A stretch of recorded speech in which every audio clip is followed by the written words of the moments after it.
Dobré ráno, spali jsme tady v tom korýtku za mnou, požár stále hoří. Navzdory tomu, že je neděle 7 ráno, mi stoplo hned druhé auto a hasiči, kteří vůbec neměli cestu mým směrem a ještě mi dali sendvič do toho městečka, kam jsem chtěla dostopovat, to mám ještě 4 kiláky. Turističko na Selě rysovat, to místo je plný jenom ubytování pro turisty. Teďka musím vylézt sjezdovku. Dneska zase dělám pauzu za pauzou. Za prvé je to proces do kopce a za druhé jsem se moc dobře nevyspala. Jsem se zbudila asi v 5 kvůli tomu, že mě bolela hlava z toho kouře.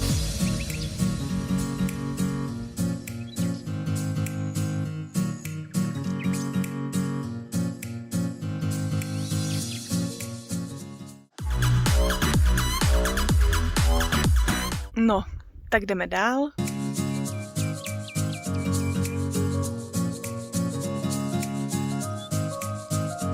Tohle, co teď vidím, je pro mě vzácnější, než vidět kdejaké zvíře. Jedná se o 3 dospělé exempláře člověka obecného.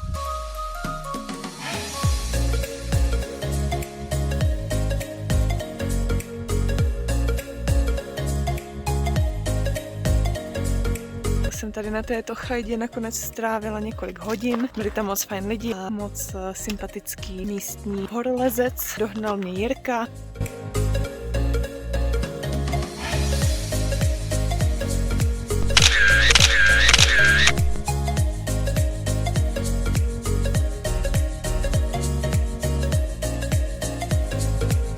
Jsme zabloudili při hledání příbytku a našli jsme tento výhled. Tamhle dole Jablanica, kde máme být zítra. A my jdeme hledat dál, protože se začíná stmívat. Už se to podle mě jako chajda nepoužívá. V tom nechci spát! Když vás sem pošlou na Mountain Shelter a je skoro 9 večer a vy dojdete k tomuhle, tak je to trošku problém. Je lepší vzít si body od někoho, kdo to prošel a kdo zapisuje jenom to, co sám viděl. Je 9:30, já se teď nachystám spaní a to je asi pro dnešek všechno. Tak dobrou. Tak to máme ráno dalšího dne. Popravdě jsme se moc nevyspali, protože chvilku potom, co jsme ulehli ke spaní, to začalo něco chodit. Něco jako velkého, ještě to tak divně zafunělo. Tak jsme začali mluvit, vůbec to nikam neodcházelo. Mě to začalo děsit, tak jsem začala hulákat a fakt nahlas tleskat. Pak to teda teprve odešlo. Podle mě to byl prostě medvěd. 11 kiláků do města Jablanica. Mám novou kámošku, říkala, že se jí nechce dolů skákat, tak já ji vezmu. Zdravím z autobusové zastávky v Jablanici. Jsme čekali na vlak, ale jel až asi za 5 hodin, tak jsme si řekli, že půjdeme zkusit stopovat. Asi za 5 minut nám stopla Alma a její manžel a říkali, že sice nejedou rovnou do Sarajeva, že ještě jedou tady k jezeru, ale kdyby jsme tady s tím tak hodinu strávili, že nás potom do Sarajeva hodí, takže jsme se teda obětovali a koupeme se a za chvilku pojedeme do Sarajeva.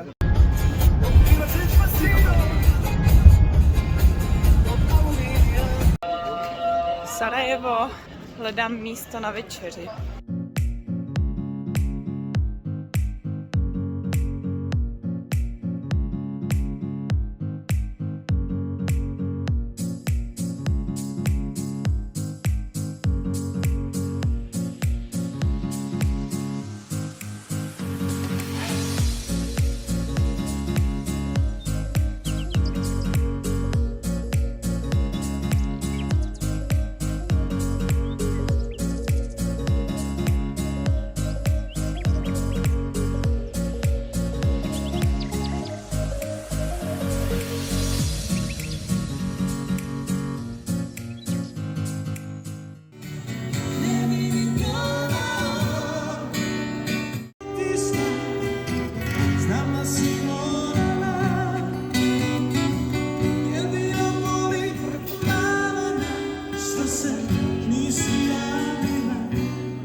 Po 3 nocích strávených v Sarajevu a 1 noci v Mostaru, konečně zpátky na trailu. Vyměnila jsem parťáka, místo Jirky jdu teďka s Petrem.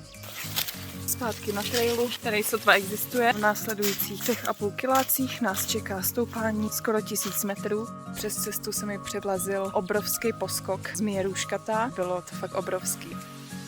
Tak jsme se konečně dobelhali k chatě Meduprenie. To převýšení dneska bylo za mou celou cestu nejšílenější. Bude asi bouřka už dneska večer, nebo minimálně bude pršet, takže jsem nakonec ráda, že zůstaneme na chatě.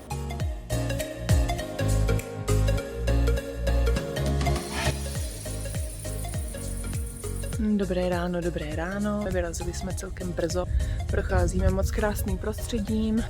Jsme vylezli na rozcestí Gréda, je to tady nádherný.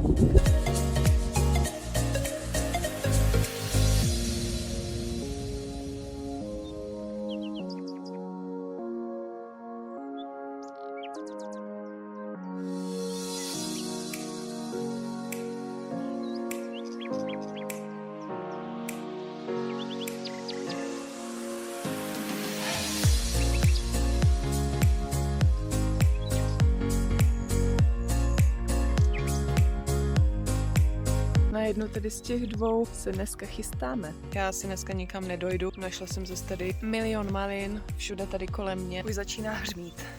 My prcháme tady do této chaty. Chajda byla zamčena, takže jsme se neměli kam schovat. Nad ní naštěstí je přístřešek, přes bouřku budeme tady.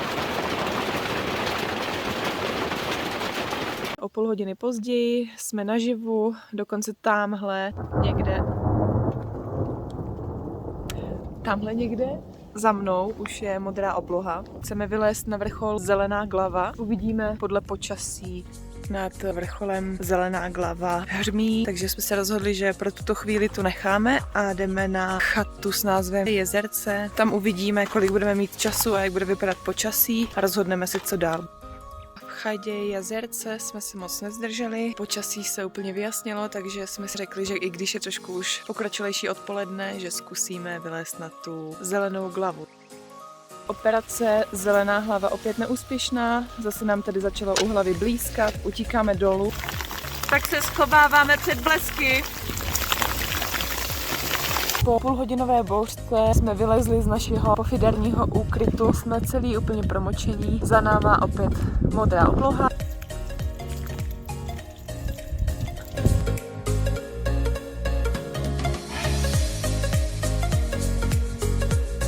Je tu další den, se večer udělali ohýnek, dali jsme si vínko, já jsem trošku oslavila svoje narozeniny, my se znovu pokusíme dostat nahoru na Zelenou glavu. Tady pod tímto převisem jsme se schovávali na otevřeném prostranství. Jsme konečně na Zelené glavě, já se tady teďka zapisuju do návštěvní knihy, takže tímto zdravím Jirku, který tady byl 2 dny před náma.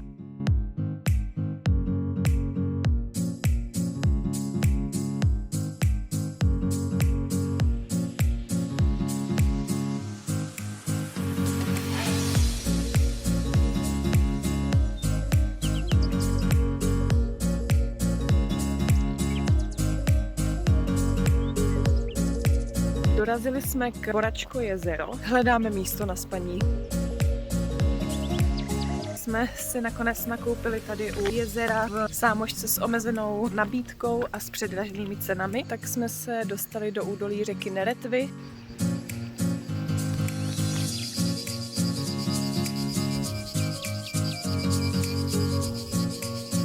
Voda je naprosto úžasná. A já jdu dál, Petr šel napřed, není mu dobře, protože si u chaty Jezerce nepřefiltroval vodu. Je 5 večer a já už tady asi půl hodiny čekám na Petra.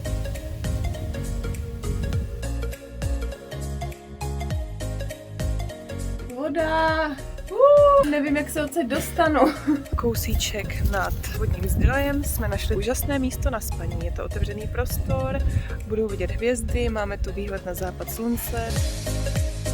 Tak se tady z ničeho nic vynořila paní. My jsme se báli, že nás odsaď vyžene a ona naopak byla extrémně milá a nabídla nám, že tady je hnedka vedle studna a kdykoliv si můžeme napustit vodu.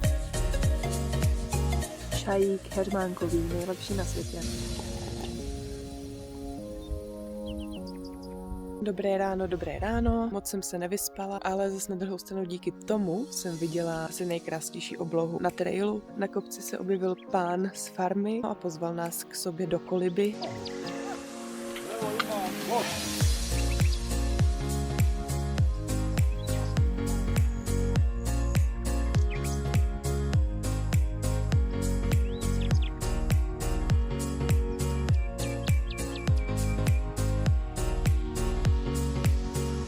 neskutečně milí lidi. S plnými žaludky pokračujeme dál. Dneska potkáváme vesničku za vesničkou. Lidi tu přebývají jenom přes léto, protože přes zimu je tady sníh a krutá zima.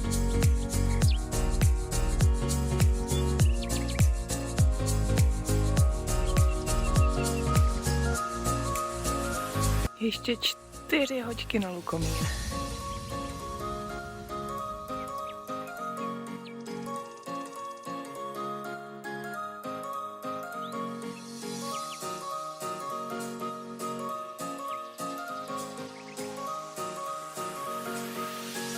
Bye bye Lukomír. Včera jsem dostala ubytování zdarma od místních, večer jsme popíjeli rakiu, takže jsem dneska stávala později, než jsem původně plánovala, teď je něco po 8 a já vyrážím na cestu. Petr tu ještě zůstává, snad se dá už zdravotně nějak dokupy. Jadinárika vede tudy a já jdu na Umoljany. Jirka mi psal, že Umoljany je restaurace, kde mají výborný šopský salát z domácích surovin. Samozřejmě mě moc zajímá ta vesnička, ale ten šopák mě moc láká.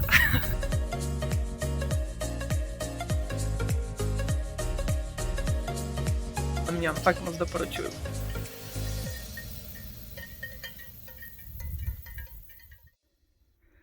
A tamhle Lukomír.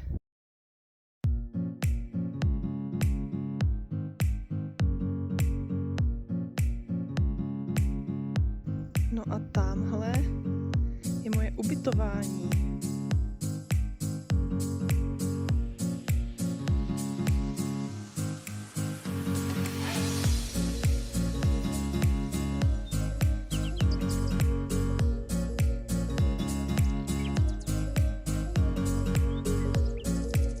Absolutně úžasné místo.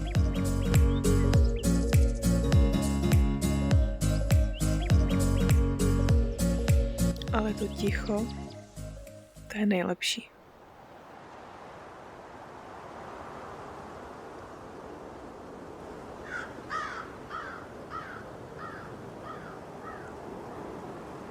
Tak dobrou noc.